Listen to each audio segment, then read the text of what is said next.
Почитувани, добар ден. Вие сте повторно во програмата Радио што се гледа. Зборуваме и денеска на актуелни теми, а она што го најавивме во текот на вчерашниот ден е дека денеска ќе разговараме на тема јавен превоз. Тука со нас во студиото е Борче Чупетрески од автобуска станица Прилеп. Ќе разговараме на тема јавен превоз, но и други актуелни теми за кои секогаш со Чупетрески има што да се разговара. Пред секога станува збор за модернизација и осовременување на делувањето на бизнис секторот, а пред се на институциите кои што треба да го следат овој развој.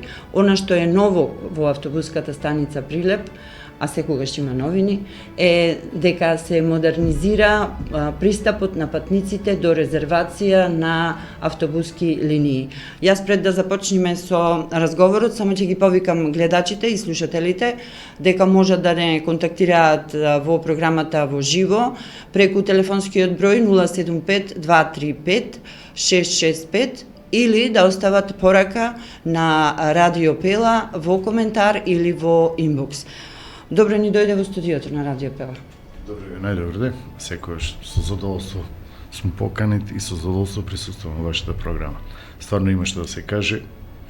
Имаме доста работи кои што треба да ги сработиме и веќе е време да се ангажираме поинтензивно. Се одлучивте на еден многу полесен начин, би рекла начин кој што денеска веќе секаде е присутен во земјите, па и во Македонија и во други области, а тоа е преку интернет да може да се резервира и да се обезбеди билет за патување со јавниот автобуски превоз. Воедно исто така може да се користи и еден специјален, тоа би рекла дека можеби за многумина не е познат, но за помладите секако е, тоа е така наречен QR код, преку кој што многу едноставно може да се резервира автобуски билет. Како тоа функционира и од кога со автобуската станица Прилеп? Идејата не е нешто ново, туку е само едноставно имплементирање на светските токови или на светските модернизации кои што секаде околу нас се применети. Единствено во нашата земја, малце како и во свет друго, малце некако закочуваме и заостануваме во имплементацијата на дигитализацијата. Сушност станува збор за тотално дигитален пристап до резервацијата на билетите преку интернет. За почеток сега во овој момент се работи само преку веб страната на автобуската станица, која што многу поедноставно може да се пребара со тој QR код, кој за брзо време ќе биде поставен и на самите автобуски станици, првим во Прилеп, па понатаки и во Република Македонија, каде што корисниците едноставно со своите сегашни модерни, едноставно паметни телефони, ќе може да сканираат тој QR код и најнеш да пристапат на веб страната за резервација, односно купување на билетите. Сушност, поимот резервација овде ќе не функционира, функционираме само на купување, директно купување на билетите. Причината зашто не може да се направи резервацијата е заради тоа што при резервирањето може да дојде и до откажување на билетот. Не сакаме да предизвикаме материјални трошоци кај корисниците кои што може би имаат потреба да го откажат патувањето. Од тие причини во овој момент не можеме да направиме системско резервирање на седиште, туку едноставно само купување. На таков начин сигурно и патникот ќе биде 100% сигурен дека ќе патува и билетот, купениот билет му го гарантира неговото место во автобуската линија или во автобусот во кој што го одбрал патувањето. Нештото е премногу едноставно, цел свет го користи, плаќањето е исто така на билетот преку електронски пат со картичка, банкарска картичка, која што сега можете секаде да го примените истото, плаќањето на сметките за струја, за вода, преку банки. Значи, едноставно се прати чекорот на дигитализација кој што светот веќе одамна и многу долго го применува. Причината зошто е внесувањето на дигитализацијата е едноставно. Намалување на трошоците по основ на вработени, по основ на пристап до билетарите, брзањето за предвремено резервирање и купување на карти, кој што предизвикува проблем, некогаш и предвремено доаѓање, губење на време на самите патници. На овој начин, кога патникот го резервира билетот, кај него на него при купувањето задолжителна е постапката следната, значи ајде да се префрлиме на тој дел. Пред да купите билетот, најпрво потребно е да се регистрирате. Регистрацијата оди со корисничко име или емайл адреса, која што е задолжителна, заради тоа што на таа адреса ќе ви пристигне купениот билет. Потребно е да внесите и собствен юзер и пасворд, како би се го заштитиле својот идентитет. Откога ќе направите регистрацијата, пристапувате на купувањето на билетот, се определува линијата, односно крајната станица, дестинација каде што сакате да пристигнете, дали е Скопје, Битола, Охрид, независно од потребите на патниците, се селектира исто и датумот на патување и автоматски се страната ве префрла на купувањето на билетот. Можете да одберете дали сакате 1, 2 или повеќе билети и исто така можете да одберете дали станува збор за студент или станува збор за патник со попреченост во видот. Затоа што и двете категории на патници имаат одредени попусти. Студентите имаат студентски попуст, а слепите лица имаат бесплатно возење. Меѓутоа за нив е ова технологија малце понепристапна и потребно е да се најават директно на билетарите, каде што го добиваат тој специјален билет. Меѓутоа, имаме уште една категорија, тоа се деца до 10 години. И за нив има одредени попусти, меѓутоа и студентите и децата при влегувањето во автобусот треба да се идентификуваат. Студентите нормално со студентскиот индекс, а децата сигурно, очигледно дека станува збор за деца до 10 години. Каде што нема сигурно проблем од самите превозници, никогаш не направиле проблем од тој аспект. Од која ќе го купите и платите билетот преку електронски пат со вашата електронска картичка, на емайл адресата ви пристигнува информација за вашиот билет, заедно со QR код. QR кодот служи за пристап од автобуската до перонот, каде што ќе биде поставен автобусот. Моментално таму се поставени електронски бариери кои што функционираат на овој QR код. Го има на самата карта, ако не е извадена преку интернет, тоаш на билетарата се отпечатува тој QR код, самиот билет го содржи истиот и со него ви е дозволен пристап до перонот. На останатите лица не е дозволен пристап на перонот, тоа е и од безбедносна причина. Имаме случаеви каде што е и украден багаж на патници, направени се одредени проблеми, загрозување на безбедноста на самите лица кои што се излезени тука од невнимание, претрачување пред автобус или зад автобус, што е уште полошо. И од тие причини сакавме да воведеме малце еден поголем ред во влегувањето и излегувањето од автобуската станица и пристапот до автобуската линија. Од друга страна, спречени се и тие незаконски бесплатни возења кои што од една страна и предизвикуваат проблем кај транспортерите, така да едноставно сакаме да влеземе во таа контрола на патувањето, контрола на влезна и излез на патници и на дигитална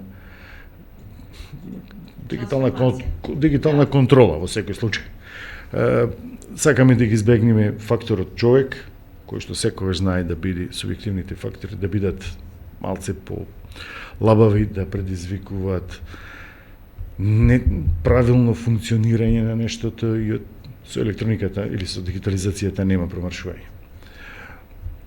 Нештото е можеби за некого комплицирано, ова малце звучи, меѓутоа е неизбежно.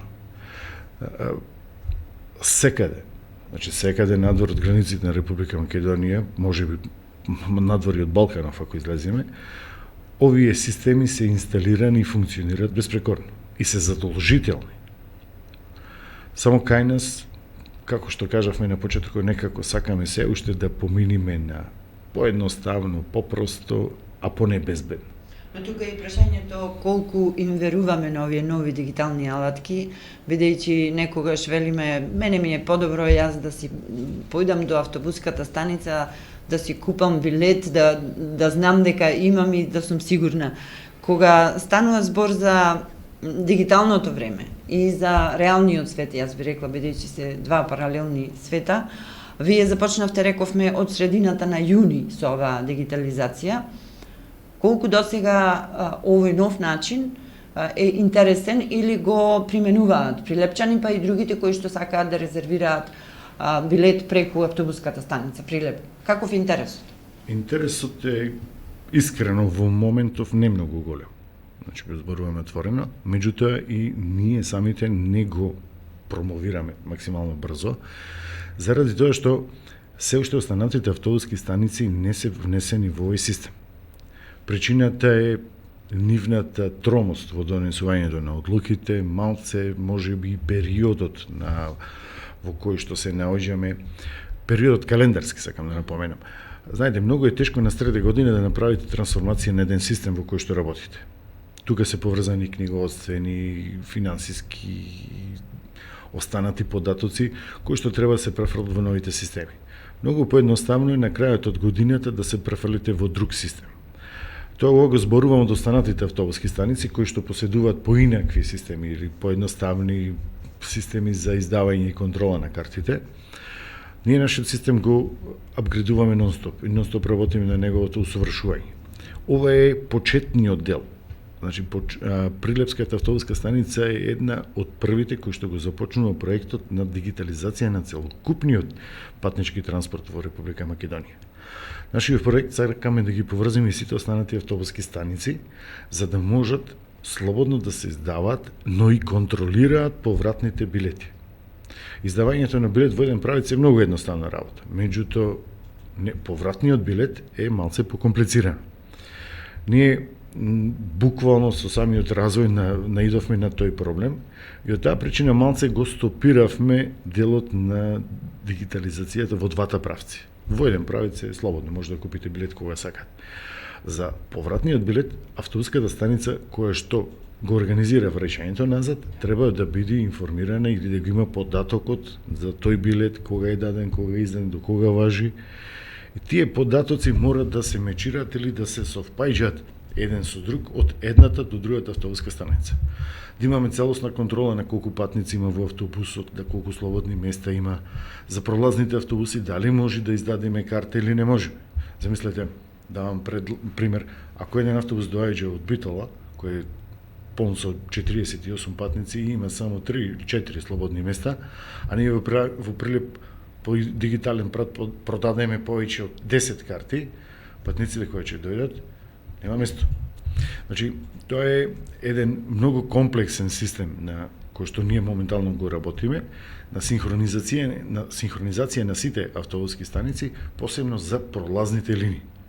Ова што ние моментално го имплементиравме во Прилеп е многу добро и идеално е за домашните автобуски превозници, односно прилепските, кој е АД Роман, кој што почетна линија му е Прилеп. Има неограничен број на слободни места, затоа што во една линија може да пушти еден автобус, може и два, може и 5 автобуси да ги пушти без никаков проблем, заради тоа што и законски е дозволено заради потребите на патниците.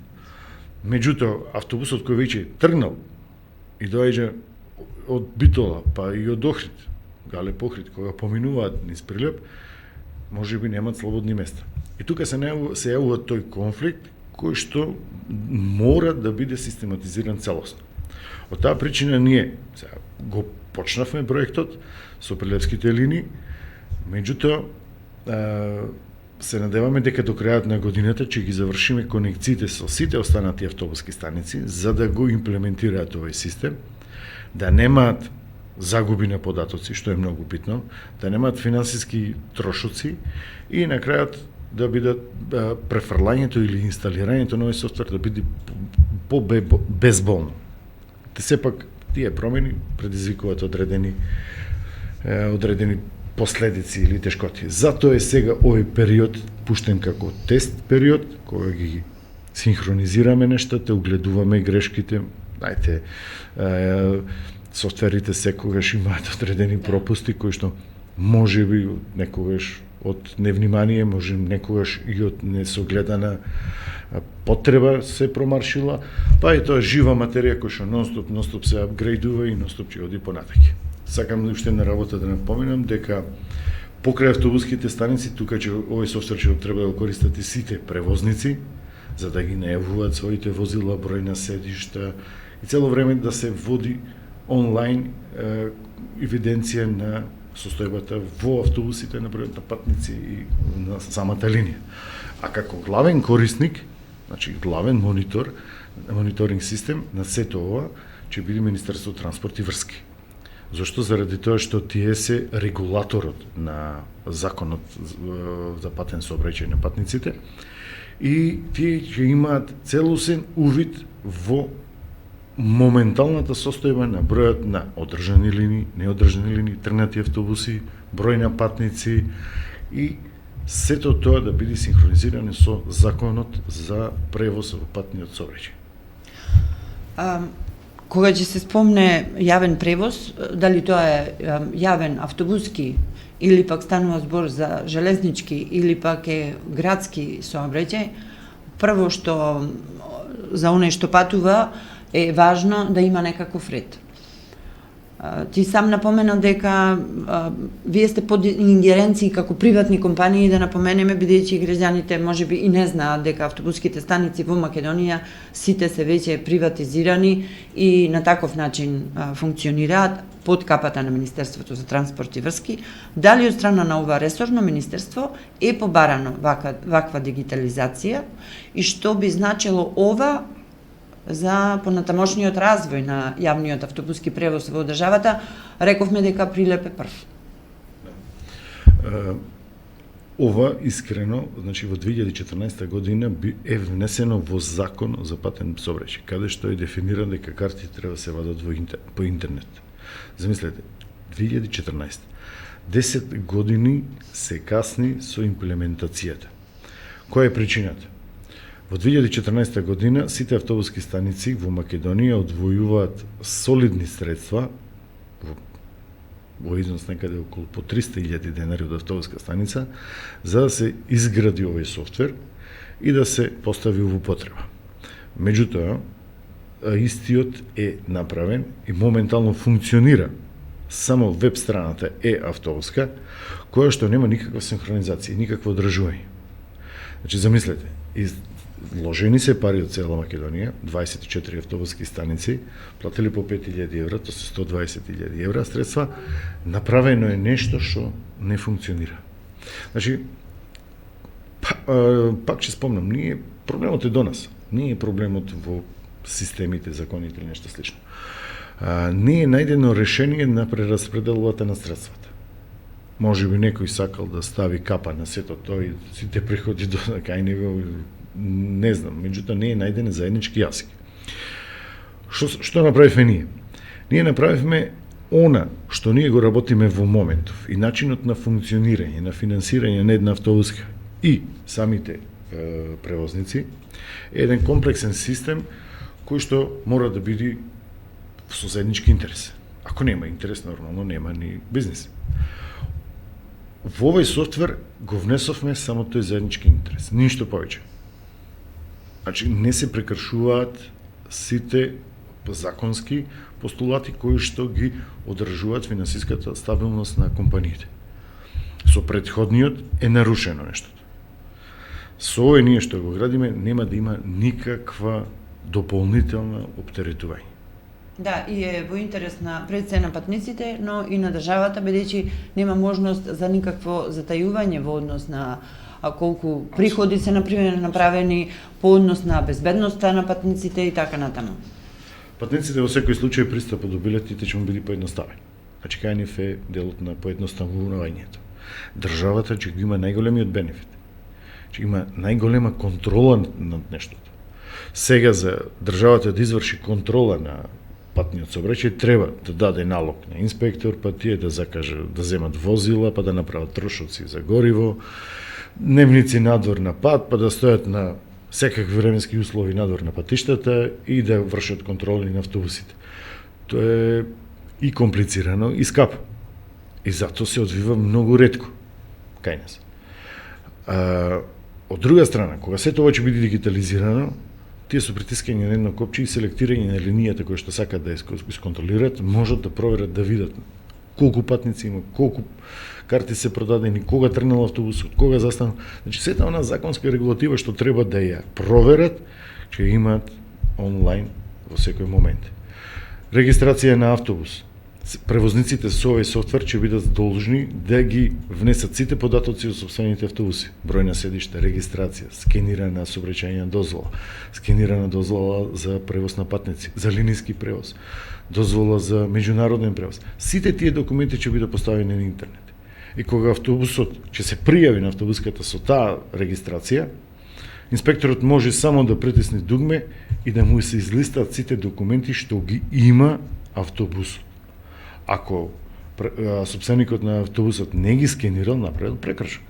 Тоеш, инспекторот има слободен основ да изврши санкционирање на казната, изрекување на парични казни. Меѓутоа, во овој начин се олеснува и на самите превозници, на самите компании и сопственици на фирми, на едноставен начин за скенирање на документов вие ги решавате сите проблеми. Значи, нештото се решава за 5 секунди. Немате потреба трчање по автобуси, па ставање на документацијата, па многу покомплексни работи се решаваат на едноставен и дигитален начин. Дали треба да му верувам? Извини се, сакам да се префрлам на прашање. Да, зашто не му веруваме? Веруваме на нашите банкарски картички. Му веруваме. Знаеме дека парите таму не ги префрла по основна плата. Да. Преку нив плаќаме се. Одиме на банка, на банкомат, да му веруваме на банкоматот или не? Прашање едноставно. Треба да му веруваме. Дигиталниот свет, јас помалце му верувам на луѓето отколку на дигиталниот свет или на дигитализацијата. Дигиталните системи познаваат 1 и 0. Значи има или нема. Има струја или нема струја. Значи немаме бинарност. Усвари се и бинарно. Немаме емоции, немаме перцепции поинакви, фантазии или нешто слично. За разлика кај нас луѓето системот функционира 0, 1, 2, 3, 4, 5 и просто сите тие комбинации за да на крајот го добиете резултатот. Машина да познава 1 и 0. Така да или е нештото правилно направено или не е правилно. Ако не е правилно, системот нема да пушти да пристапите на рампата. Ако сте пристапили правилно, системот ќе ви дозволи било каков пристап, односно оно што го барате, било каква една услуга. Од друга страна пак се намалуваат енормно трошоците. Зошто? За вие да имате 24 часовен пристап на билетар, за да може човек да дојде секој време, како по закон што работиме 24 сата, 24 часа, ние треба да имаме 4 вработени на една билетара. Се замислете, 4 вработени на една билетара, по сега нормална една плата е нето плата преку 700 евра, 40.000 денари, зборувам за нето плата, по 4 то се 160.000 денари на месечно ниво, или помножено на годишно ниво, то се негде околу приближно 2 милиони денари. Значи, со една ваква имплементација, ние заштедуваме огромни средства на годишно ниво. А системот троши само струја и тоа негде околу 10 денари на час. Јасно. Во секој случај, она што треба граѓаните да го направат е, бидејќи автобуската станица Прилеп има полесен начин за купување на билети за патување со автобус, со јавниот автобуски превоз кој што го имаме во Прилеп, на домашните, националните меѓуградски линии и за патувања во странство, може тоа да го направат преку интернет, електронски, со плаќање од својата сметка. Начинот е едноставен. Ние во текот на оваа програма го објавуваме и новиот возен ред кој што започна од средината на јуни од автобуската станица Прилеп, а исто така и QR кодот кој што со наједноставен начин можат со користење на мобилниот телефон граѓаните да имаат многу лесен и безбеден пристап електронски до автобуската станица Прилеп, каде што може да го видат новиот начин на купување, но и новиот возен ред на автобусите кои што тргнуваат и се обраќаат, поминуваат транзитно низ Прилеп. Она што е интересно, покрај тоа што и сам рече дека ова е период средина на годината кога компаниите имаат одредени потешкоти и за прилагодување и востановување на нови правила на работа, но кај нас пак во Македонија, по завршувањето на изборите, веќе е и новата власт. Министерството за транспорт и врски е министерство ресорно кое што треба да се погрижи да стави ред на сите овие проблеми кои што ги напомена претходно, но еве како автобуски станици во Македонија сигурно имате што да порачате, што прво би требало да се среди со оглед на тоа што навистина јавниот превоз, вклучително и железничкиот превоз во Македонија е на многу ниско ниво, бидејќи железничкиот превоз кога функционира, кога не. Автобускиот превоз, секој, зборуваме во тие 24 автобуски станици, го организира онака како што има ред и закон. Но, што треба Министерството да направи за да има ред и граѓанинот да верува дека кога ќе тргне од Прилеп може да стаса во Скопје безбедно, сигурно и за парите кои што ги плати? Многу едноставно, само да го спроведува законот, кој што е донесен многу давно. И да направи одредени измени. Законот е нормална работа дека секојаш треба да трпи измени, дополнување и тоа сведоци сме дека нон-стоп имаме такви работи во сите останати закони, меѓутоа законот за патен сообраќај не се применува. Зошто? Секојдневно се сретнуваме со најголемиот проблем, тоа е организацијата на дивиот превоз. Каде што диви превозници, така наречени диви таксисти, или слободно отворени групи на Facebook објавуваат дека имат слободни места за возење или вршат превози по потреба на патниците, ги земат од дома, ги носат, а при тоа наплаќаат само кеш. Дали тоа значи дека има и автобуски превоз на црно?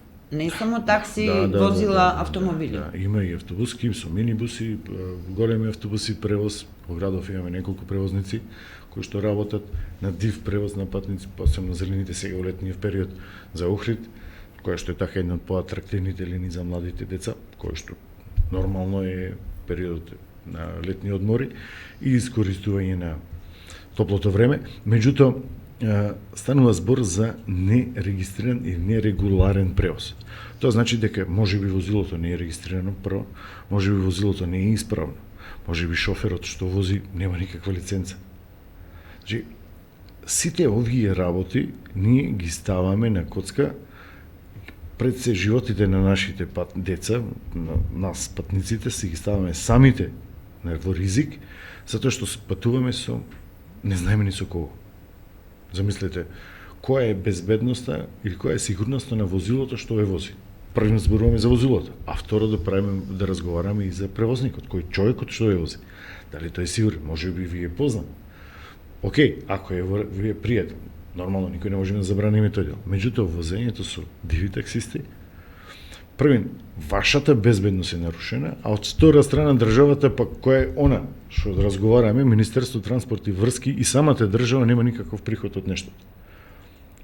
Сите овие регулативи се ставени пред се заради безбедност, второ заради полнење на буџет. Нормално определување, односно собирање на данокот на ДДВ и данокот на добивка. Овие превозници не плаќаат никаков данок. Државата од тој превоз не добива ништо. А можам да потенцирам дека истиот во моментов е поголем од 50%. 50% од патници кои што патуваат надвор од градов се движат со вакви превозници. Со диви превозници. Намален е истиот број на превозници заради претходните акции кои што беа правени од страна на Министерството и полицијата. Меѓутоа, во другите градови ситуацијата е страшна. Морам да ви кажам дека Битола е многу поризична во тој аспект. Никад Битола не се вози со автобус. Сега, да, економски е исплатливо, поевтино е. Не е точно. Поскапо е. Тие превозници возат за поскапо, ама ги носеле до местото кај што сака. Океј, многу прашања имаат различни одговори. Ако покушуваме да го бараме нештото, дали е исплатливо или не е исплатливо, ќе влеземе во многу поголема дискусија или размислување. Безбедноста. Најбитната работа е дали вие, вашето дете, што го ставате во некој возило, е сертифицирано, дали има лекарско шоферо, дали знаеме со кого патува и дали некој го евидентирал тоа патување. тие се работи кои што ние никогаш не ги ставаме во преден план, а во преден план го ставаме цената. Од друга страна, во тоа возило може да се возат и четворица, може и 5 мина, еден повеќе. Како е комоцијата внатре? Никако. Никој не прашува, ама пак ќе не однеси за поевтино. Значи, самите сме виновни што ги поддржуваме овие појави. Не мораме само кривицата да ја бараме или да бараме државата да не заштити. Државата сме ние. Ако ние си ја сакаме државата, ако ние си го сакаме својот град, пред се својата Македонија, тогаш ние ќе плаќаме за незе, а плаќаме данок. Ние за да не платиме данок, предизвикуваме вакви проблеми. Од друга страна, Министерството, за да го подобри, сега каде, што може Министерството да направи? Најбитната работа е подобрување на инфраструктурата. Започнати се процесите на подобрување на инфраструктурата, меѓутоа, не дај Боже да патувате за Битола или за Охрид. Ајде, од Битола до Охрид, честа сами некако добар е патот, меѓутоа за Битола, и никој 30 години не презема ништо, не знам точно колку години, ако не си 30-20 години, сигурно не презема ништо за да поправи таа ситуација. Ќе се гради автопат 5 години. 5 години ние треба чекаме сега нови дополнителни. И тоа е малце смешно. Најголемиот проблем кој што го имаме како автобуски станици, посебно автобуските станици Прилеп, Битола и Велес, е железничкиот превоз. Зошто? Затоа што државата го финансира, односно го спонзорира или субвенционира железничкиот превоз. Железницата е во сопственост на државата. Добро, меѓутоа, железницата прави нелојална конкуренција на автобускиот превоз со самата цена. Ако автобускиот билет Прилеп Скопје кошта 560 денари, железничкиот билет кошта 200 денари. Тоа е енормна разлика. Ајде да ги споредиме цените во светот. Во светот најевтин е автобускиот превоз, најскап е железничкиот. Поскап и од авионскиот превоз е железничкиот.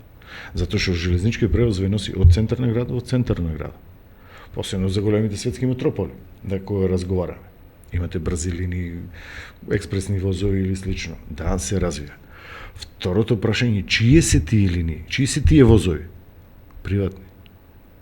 Железницата е државна, значи пругата е државна, а возовите се приватни. И тие се концесионери на железницата. Ако ние имаме таков систем, сигурно и кај нас ќе се јават добри бизнисмени, може би странски инвеститори, кои што ќе купат возови и ќе стопанисуваат со овој јавен карактер, со овој јавен сектор, приватна железница, и ќе понудат многу подобри услови, квалитетни возови, редовни линии, меѓутоа не верувам дека ќе биде исти цените.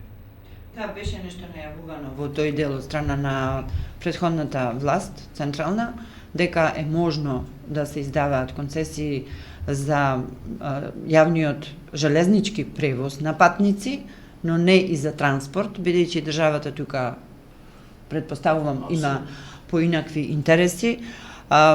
Можно ли е такво нешто во Македонија, значи да се приватизира јавниот железнички транспорт, ако имаме во предвид што се случува пак во Србија во однос на веќе експресни возови кои што го скратуваат периодот на патување за пола и повеќе од времето, а тоа се случи неодамна на релација чинам Белград, Скопје и така натаму. Тие се нејави, меѓутоа, како што јас сум запознат, се уште не се пуштени тие линии, единствено се спремаше линијата Белград-Ниш, која треба да биде поекспресна линија. Меѓутоа, секаде основна работа е економијата. Дали вие имате финансиски бенефит од нештото? Или дали нештото го правите за општествено колективно добро? Ако државата решила да го финансира, да го спонзорира или субвенционира железничкиот превоз, тогаш истото треба да го направи и со автобускиот. Значи, превоз е превоз, превоз на патници, дали со авион, дали со воз, дали со автобус, е превоз и двете ги офаќа еден ист закон. Не може државата да дава субвенции за авионски билети, како што ги знаеме Визеир, моментално во Македонија, субвенции за железницата, а никакви субвенции за автобускиот превоз.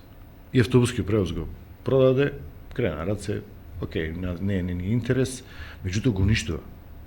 Зошто го уништува? Со ова нелојална конкуренција со пониски субвенционирани карти. Едноставно си ја сече гранката на која што седи. Ние сите плаќаме даноци. Ние сите плаќаме ДДВ.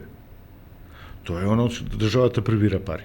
А истите пари и многу повеќе дава ги префрла во железницата и ги субвенционира картите. Сега патникот кој што треба да патува со автобус, нормално дека ќе одбери да патува со воз, затоа што картата е многу поевтина. Дупло поевтина. Меѓутоа, нема никаков приход, затоа што железницата тоа го прави со загуба. Ако направиме на чиста наједноставна математика дека возот од Скопје до Битола и назад ќе потроши повеќе од 700 литри нафта, тоа се повеќе од 700 евра или 7 по 6 42.000 денари. Поделете их со 200 и нешто денари. Картата испаѓа дека треба да има преку 200 и нешто патници. Возот е регистриран, фабрички произведен за максимум 120 патници. Во него се случува, сега, некој ќе рече, па да, застанува во Велес, сметнува, тоа е да, точна математика, меѓутоа парите се помалци. Само цената на нафтата, кога би се направила пресметка на цена на нафта, на машиновоđа, имаме кондуктори, запослени, железници, слично, одржување на возовите. Сите математики, кога би се поставиле на станата на трошоци и на крајот резултат Хикс плюс Y, трошоците, Хикс минус Y, да добијате позитив поголемо од нула, тоа е математика, тоа е економијата, вашите приходи мора да бидат поголеми од трошоците. Кај нас приходите со 220 денари и толку патници колку што вози возо, и трошоците на одржување железници, возови, се што, на крај излегува многу помало од нула. Значи излегуваме во тешка загуба и затоа железницата е 10 милиони годишно евра, 10 милиони евра во загуба. И овие пари ги плаќаме ние, ги плаќаат луѓето. Само заради тоа што одбрале дека може да се возат. Не дека одбрале, дека некој му понудил да се возат за 200 денари. Ако се тоа се приватизира и возовите ги зема концесионери, сигурно тој ќе застане и ќе рече, окей, ја морам да пресметам колку ќе ме кошта мене возниот билет. Кога ќе направите една таква математика, гарантирам, пошто ние сме ја правиле таа математика, дека цената на еден возен билет кошта повеќе од 490 денари. 560 и 490 е мала разлика. И кога знаете дека треба да патувате 3 сати до Скопје, дека може би ќе застане или нема да застане затоа што не е доволно одржан или не е одржан, може би ќе стигне часа или воопшто нема да стигне. Па треба се прекачите во Велес затоа што пругата не била од Скопје до Велес како што треба. Значи имате многу ако, сигурно ти е многу ако за 60 денари ќе ги поништите и ќе си одберете патувате со она што ви нуди поголема и подобра ефикасна услуга. Сепак станува збор за едно многу недомајчинско однесување на страна на политичарите, кои што се политичари, ама не се бизнисмени. И тие сакаат да бидат и политичари, и бизнисмени, и да водат економија, и да водат политика. Не може. Или нека се откажат, како што се откажа од автобуските станици, целокупно од нештата кои што не може да ги стопанисуваат, и нека ги продаат на приватни компании, и истите ќе се најдат начин. Да, ама патникот нема да биде, ќе плаќа повеќе. Нема ништо без пари. Значи, мора да разбереме дека ние влегуваме и живееме во капиталистички систем. Никаде нема без пари возење. Ни јавниот превоз не е без пари. Да, можете да се шмугнете да се возите во големите градови без пари, како ние што наши балкански менталитет, често кога патуваме на запад, да, веќе таму се возиш, никој не ти бара карта. Меѓутоа, ако те фати контрола, тоа што платиш вика 200 евра казна. Значи, тоа ќе биде многу поскапо. Сепак се бориме со менталитетот нашиот, се бориме најмногу со сиромаштијата. Значи, тоа мораме да ние сме многу свесни за нештото и затоа не сакаме да правиме многу џева околу овој дел, затоа што го знаеме моќта на самите граѓани колку е за да одвојат тие 560 или 811 повратна карта за со автобус и покрај несигурноста и покрај за гарантираното место за седење, луѓето некогаш се приморани да ги одберат тие нелојални начини на превоз само за да завршат сопствените потреби. Ги оправдува, не ги обвинува. Да, но кога станува збор за развојот, доколку нема соработка на бизнис секторот со политиката, тука нема развој, очигледно, бидејќи не може власта, без разлика дали е централна или локална, да биде кочница, наместо да дава насоки на каде би се одвивал економскиот развој на една земја или на една локална заедница. Но она што е карактеристично за тебе е дека ти секогаш си во чекор со најновите достигнувања и се она што може да се примени во Македонија. Ова беше еден пример со дигитализација за полесен пристап до купување на автобуските билети, но претходно пред 2 месеци автобуската станица, односно заедно со туристичката агенција, вие почнавте со превоз на патници со електрични автобуси. За жал, тоа не траеше долго, или поточно само една недела, бидејќи во автобуската станица за ноќно време 2 автобуси беа запалени, беше подметнат пожар.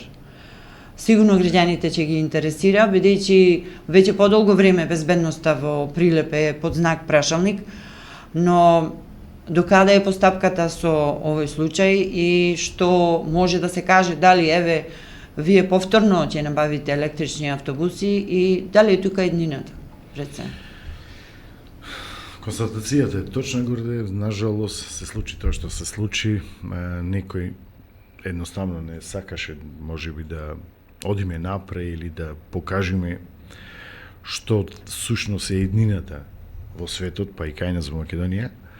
Некој му представувавме трн во око и можеби беа свесни дека можеме да направиме радикални промени во цената на патувањето и да предизвикаме материјални штети кај нив со нештото. Што нашата цел не беше да предизвикаме, нашата цел беше да предизвикаме штети, нашата цел беше да покажеме еден нов систем, еден целосен концепт на функционирање на транспортот или на тие возила, кој што е многу поекономичен и може да предизвика големи добивки кај самите превозници. Меѓутоа, некои не можеме да идентификуваме кои се. Сепак на камера на снимките се гледа лице кое што го врши тоа действие, да ги пали автобусите, прилично добро маскирано, претходно спремно за таа работа. Предпоставувањата се едно, реалноста е друго. Има една добра изрека, вика стари невидена рамија поголем од кадија.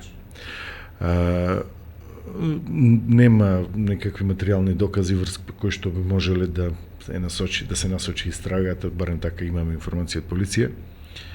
Се уште се трага по сторителот, меѓутоа како што знаете во Прилеп има повеќе од последниот период повеќе од 15 на возила запалени.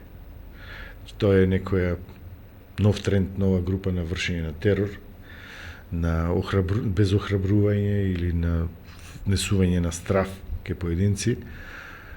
Меѓутоа морам да му упатам една така протестна нота и да му кажам дека ова нема да ни сплаши. Факт е дека ќе продолжиме понатаки да работиме на ваквите проекти, заради тоа што сега имаме уште поголема поддршка, посебно од кинеските производители, кои што се запознаени со случајот и ни ветија голема поддршка за набавка на новите возила и нови автобуси поголеми, кои што би можеле да влезат и во останатите линиски превози. Така да ова сето ќе биде еден малце поголем мотив за да продолжиме понатаки. Овие автобуси беа дел од големиот проект кој што разговаравме минатиот пат, што всушност представува, и сакам да ја напоменам дека мислам дека на 19, 20 и 21 јуни имаше саем во Германија каде што присутни сите светски производители на електрични возила, електрични батерии и соларни централи, а сега и новите БСС системи, тоа значи батериски енерджи сторич систем или системи за акумулација на енергијата, која што е светски тренд и планираме да почнеме да го имплементираме исто така и нас. Меѓутоа, постои кај на секојаш едно меѓутоа но тоа е законската регулатива. Се уште ние сме многу спори, многу троми со таа администрација и се надеваме новата влада можеби ќе предизвика ослободување на некои законски регулативи за внесување на ваквите системи. Со помош на овие системи се врши акумулација на сета она вишок енергија која што сега ја изфрла сите соларни централи во Македонија, можам да спомнам дека станува збор можеби за приближно од некој 200 до 500 мегавати енергија кои што се губат во системот затоа што се произведува само кога има сонце, а навечер ги нема. Сега овие место да се губат, ќе се акумулираат, тие киловати ќе се акумулираат во батериски вакви системи кои што може да се користат на лично време. И тоа е целта на сите тие енергетски системи. Ние почнавме да веќе сме започнати со комуникација, меѓутоа кажувам повторно проблематиката околу набавката и купувањето на тие системи, батериски системи или тие батерии е регулирана со закон кој што е стар можеби повеќе од 15 години и е заостанат за целиот свет. Врз база на тие закони заостануваме и ние. Значи самите си се кочиме на некој начин. Значи во случајов станува збор за уште едно министерство пак, Министерство за енергетика, ново создадено, верувам дека како бизнес сектор. Министерство за екологија е тоа што ги одлучува увозот на батериите.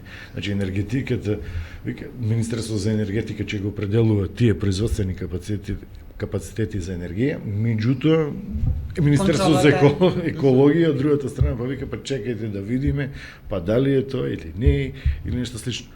Иако нештото е тотално 100% може да се рециклира. Тие батерии се 100% рециклирачки батерии. Меѓутоа, ќе почекаме, се надеваме, ќе ги скопаме тие канали за како можеме да го поедноставиме или да го регулираме тој увоз, за да можеме да ги презентираме. Прв таков еден систем ќе биде поставен на автобускава станица у Прилеп, за да можеме вишока енергија која што ги имаме да го користиме во ноќните сати, а екстра вишоко да го продаваме. Такви системи, Боже здравје, ќе бидат понудени понатака и за поголеми компании кои што имаат поголеми потреба од поголеми количини на енергија, а и за електрични возила. Истата енергија може да се користи за нив. Затоа што веќе се најавени во преговори сме за набавка на помали електрични возила, за такси превоз, кој што ќе биде исто нешто така. Поново во Прилеп, а Боже здравје од наредната година и поголемите автобуси кои што веќе разговараме со одредени компании да ги увезат, да ги купат и да ги користат на пократките релации. За тие автобуси релација Прилеп-Скопје е кратка. Јас само можам да речам секоја чест за истрајноста во напорите да се постигне она што имате зацртано како цела, тоа е да се движиме по патеката на развојот на светот и да бидеме во тек, во чекор. Ако не во чекор, барем еден чекор поназад, но сепак да ги восстановуваме сите нови сознанија кои што ги имаме, особено во делот на енергетиката, каде што бидејќи енергетиката е таа која што го движи светот. Верувам дека вие како бизнисмени, како бизнис сектор ќе можете да најдете заеднички јазик во однос на промената на законската регулатива, бидејќи сепак од тука се почнува за да може овој дел кога станува збор за увоз на електрични автомобили, возила од секаков тип и исто така употребување на тој батериски систем кој што е потребен за да може да се направи како што се вели сторич или дополнителен капацитет на енергијата, верувам дека ќе се најде некое решение, бидејќи без тоа Македонија би била се уште во 19 век. Многу добро кажа да го фатиме чекорот, ама да почнеме да чекориме. Многу битно е да почнеме да чекориме напред. Оти ние стоиме назад. И цело секој еден чекор што го прави светот за нас е еден плюс, оти ние стоиме. Не се движиме воопшто. Мораме малце барем да мртнеме од тоа позиција, да почнеме да се движиме напред. Секој еден чекор, после можеби ќе фатиме 2 и 3 чекори понапред за да ги стигнеме. Али мораме да почнеме. Тешко е, најголемиот проблем мораме да признаеме тоа што младите не се заинтересирани за развој на оваа држава. И тоа е една многу страшна тема која што секогаш кога ќе помислиме дали да одиме да инвестираме напред, ке сите бизнисмени се постои едно прашање, а за кого? И тоа е најголемата кочница. Не се кочници идеите, не се... Да, ќе рече, ама, платата е, кај ни на запад е голема, вие не давате плата бизнисмените. Од што да дадеш плата? Правиме од профитот, прво кажавме на профит минус трошоци, резултат. Во трошоциве не може да биде поголем профит. Втора работа, никој не сакаме дигитализација да ја припреме. Да, ќе се намала број на вработени. Ќе се зголеми приходот. Тогаш тие што ќе останат ќе земат поголема плата. Значи, ако ги намалиме трошоците за струја, автоматски дека ќе се зголеми приходот и тогаш можеме да ги зголемиме трошоците во делот на платата. Тогаш може да се зголема платите. Ние мораме да почнеме од нешто. Не можеме наеднаш од денеска ги креаме платите 2000 евра. Од што? Ако ги креам денеска платите 2000 евра, картата до Скопје ќе биде 1200 денари. Затоа што бројот на патници е толкав, бројот на патници е X и тој не се менува, тој се намалува. За да се зголемува, ние треба да имаме прилив на луѓе, повеќе луѓе од дека држава, кај нас имаме одлив. Значи ние треба да ги крениме цените. Нема можност никако ќе се изваиме очите. Значи сега е многу битен за еден било каков, ова би му го препорачал на сите нови владини експерти, нови премиери, се што, да почнат да размислуваат како да ги зголемиме приходите, како да ги намалиме трошоците, за платите да може да пораснат. И тоа прашање како може единствено да го најде во бизнис секторот. Нака дојдат, нака не прашаат, ќе му кажеме. Ја ви кажав еднаш, многу едноставна математика. Ако државата наша се задолжи со 1 милиарда евра и купи за 1 милиарда евра негде околу колку би можело да купи, ајде околу 20.000 возила електрични, со тие електрични возила ќе го намали увозот на нафта. Значи ќе го намали увозот. Одма ќе почне да заштедува пари. Тие пари што ќе ги штеди, ќе ги врати за кратко време милиардата што изела за овие возила и може да купи уште нови 20 или 30.000 возила. И сето тоа така да се намалуваат деловите каде се трошат најголемите пари од државата, за да можеме да се заштити, да се зголемува буџет. Да се најдат тие дупки, кај се одливите. Најголемите дупки се знае кај се во приватните џебови. Меѓутоа и тоа се решава со дигитализација на системот. Не мора јас да одам по шалтери да молам, не сум јас. Се идентификувам како секој граѓанин Македонија. Не мора да се идентификувам, да одам на билетари, да се наведнувам, да плаќам, да чекам ред, да чекам нешто слично. Кога има систем, притиснам дугме и завршам работа. Ова не е за вадење на билети, ова е за вадење на лични карти, вадење на пасоши, вадење на документации, се дигитализација. Има уште едно ама, а тоа е едукација. Да. Мораме да ги едуцираме луѓето како да го направат нештото. Јас би рекла медиумска писменост, затоа што тоа е дел од писменоста веќе и мора да... Тука ве повикувам вас. Искрено ве повикувам вас во сите овие медиуми, како и вашиот, и слични, и поголеми. Мора да се зборува се повеќе и повеќе за дигитализацијата. Многу повеќе да се зборува како функционираат системите, за да можат и старите луѓе и они кои што се плашат да го потребат нештото, да сватат дека ова е тоа, дека ова е вистината, дека ова е нештото за кое што ние каснеме и затоа ние не можеме, платите ни се исти како, не се исти како пред 20 години, покачени се, ама со сила се покачени. Ако нештата ги примениме, кај нас ќе се зголеми приходот, профитот ќе се зголеми. Ефективноста ќе се зголеми. Знаете колку е ефективноста во Македонија моментално на секој едно работно место во Македонија? 2,5 часа. А 8 ги плаќаме. Некој ќе ме праша како? Многу едноставно. На работа се оди место во 7, во 7,5, 30 минути касниме, па таму се пие кафе, па се прави нешто друго, па муабети, па кај биле едно се почнува во 8,5, а треба во 7, значи сат и пол сме изгубиле. Имаме 2 сати и пол ефективно време, па пауза, па кафе, па цигара надвор се пушти не в канцеларија, па 10 цигари по 5 минути се 50 минути, пауза, секој ќе пресметате сите тие работи, излегува ефективно работно време 2,5 часа. И ние земаме цела плата за 2,5 часа. Ефективно работно време. Може би ќе ми се налутат луѓето. Меѓутоа тие што се самокритични ќе знаат дека вистината зборуваме. И вика на запад зема по 2000 евра плата или повеќе. Да, меѓутоа колку има пауза? 30 минути. Ништо повеќе. И ефективно работно време 7,5 часа.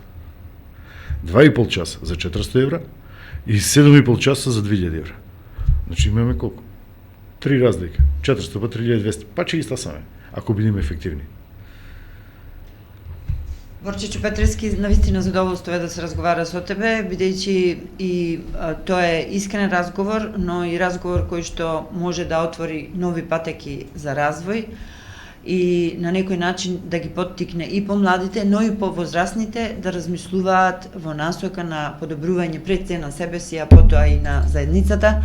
Јас уште еднаш поздравувам за сејно што го правите како компанија и за напорите Прилеп, макар еве и во одредени сегменти да биде поставен на пиедесталот носител на одредени чекори кои што се преземаат за развој, за модерен развој на бизнис секторот и на заедницата воопшто.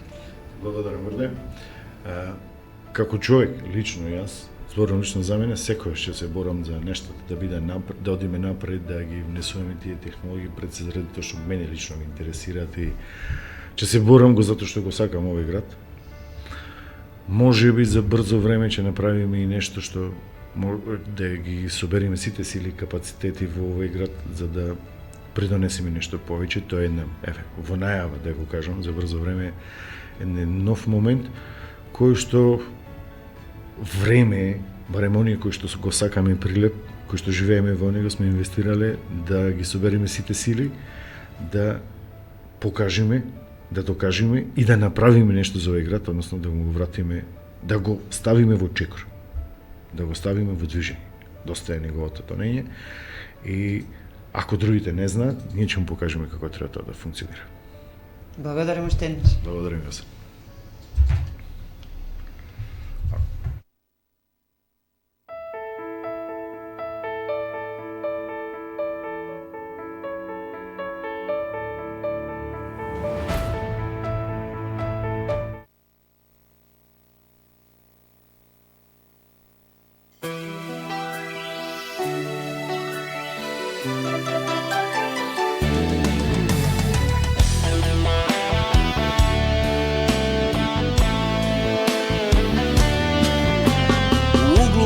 Restorana, sedela si sama, gužva i oblak dima, prelepa mlada dama, ko na iglama, tu među vukovima, rekoh izvini, da li